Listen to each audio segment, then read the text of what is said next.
guys, perkenalkan nama saya Jenrina Nokeba dengan NIM 210104006.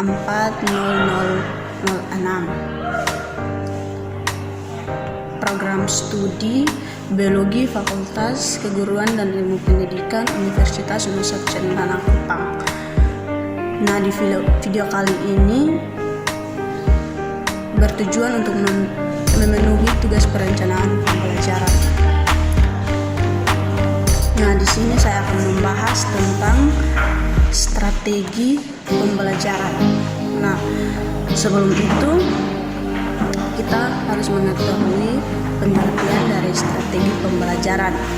Nah, strategi adalah pendekatan secara keseluruhan yang berkaitan dengan pelaksanaan, gagasan, perencanaan, dan eksekusi sebuah aktivitas dalam kurun waktu. Kata strategi berasal dari bahasa Yunani, yaitu strategos, yang diartikan sebagai suatu usaha pencapaian dalam peperangan. Awalnya digunakan dalam lingkungan militer, namun istilah strategi digunakan dalam berbagai bidang yang memiliki esensi yang berbeda. Nah, strategi dibagi dalam beberapa macam. Yang pertama, strategi dasar. Yang kedua, konsep dasar. Yang ketiga, jenis strategi dalam pembelajaran. Nah, strategi dasar dibagi dalam 4, yaitu penetapan spesifik atau kualifikasi hasil yang harus dicapai. Yang kedua, pemilihan pendekatan utama yang paling untuk mencapai sasaran. Yang ketiga, penetapan langkah-langkah yang harus dipenuhi dari awal hingga akhir. Yang keempat, penentuan tolak ukuran baku yang digunakan dalam menilai keberhasilan usaha yang dilakukan. Nah, yang berikut konsep dasar strategi pembelajaran.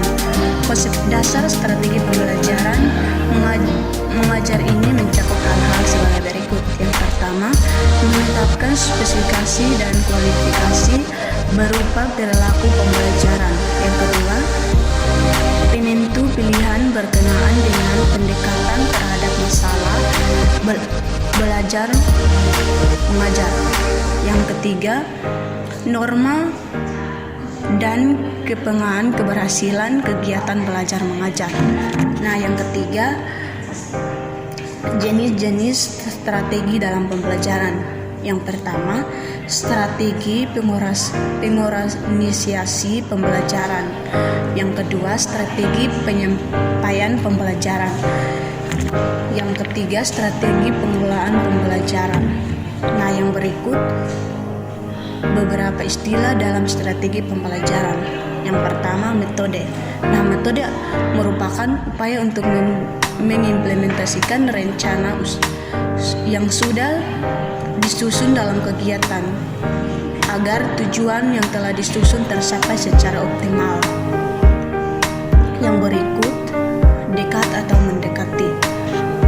Nah, pendekatan atau mendekati merupakan titik tolak atau sudut pandang kita terhadap proses pembelajaran.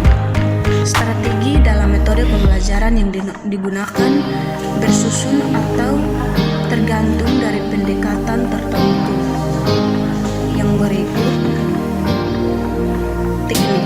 Teknik adalah cara digunakan seseorang dalam rangka mengimplementasikan suatu metode. Misalnya, cara harus dilakukan agar metode ceramah belajar efektif dan efisien.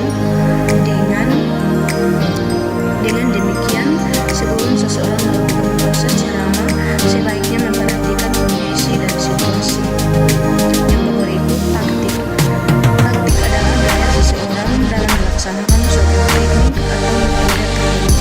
Taktik sifatnya lebih individu, meskipun dua orang yang sama-sama menggunakan metode ceramah dalam situasi dan kondisi yang sama.